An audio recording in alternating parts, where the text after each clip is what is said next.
নমস্কার বন্ধুরা, আমরা চলে এসেছি মা ও মেয়ে মিলে গোবরডাঙ্গা মহাশ্মশানে। হ্যাঁ, এটি হলো কালাচাঁদ কুণ্ড শ্মশান, যেটি আমাদের বাড়ির থেকে 10 মিনিট মাত্র। চলে এসেছি আজকে আমরা কৌশিকী অমাবস্যাতে তারাপীঠে। তো চলো বন্ধুরা, ঘুরে দেখা যাক। দেখো তো বন্ধুরা, এটা শ্মশান নাকি তারাপীঠ মন্দির? হ্যাঁ, শ্মশান। আমাদের এই শ্মশান মহাশ্মশান আলোয় আলোকিত হয়ে গিয়েছে, তাই ছোট একটি ব্লগের মাধ্যমে তোমাদের কাছে শেয়ার করলাম। অবশ্যই জানিও কেমন হয়েছে আমাদের মহাশ্মশানের এই অপূর্ব দৃশ্য। চলো ওপরে একটু যাওয়া যাক। প্রথমে কিন্তু ভোলেনাথকে দর্শন করে তারপর মাকে দর্শন করব। তারপর শেষে হাজারো বাতির কাছে পৌঁছে যাব। তারপরে ভোগ গ্রহণ করব।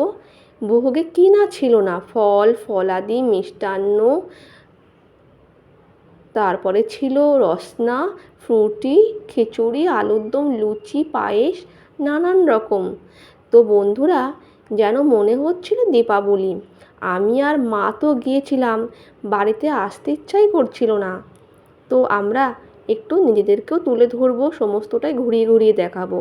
অনুরোধ রইল এই কৌশিকী অমাবস্যার এই সম্পূর্ণ ভিডিওটি স্কিপ না করে দেখো। দেখবে মা তোমাদের মঙ্গল করবে। চলো বন্ধুরা, মায়ের অপূর্ব দৃশ্য একটু দর্শন করা যাক।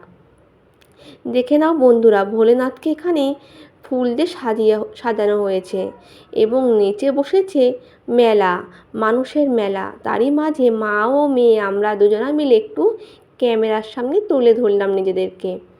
দেখো বন্ধুরা, ভোলেনাথকে কিভাবে আরতি করা হচ্ছে। এখানে ধূপকাঠি ও মোমবাতি এবং ধুনো দিয়ে আলোকিত করা হয়েছে। তারপর হাজারো বাতির কাছে আমরা পৌঁছে যাব। চলো দেখো, আমরা কিন্তু দেখো বন্ধুরা, আমি ছোট করে দেখিয়ে দিলাম হাজারো বাতি। অপূর্ব দৃশ্য, তাই না?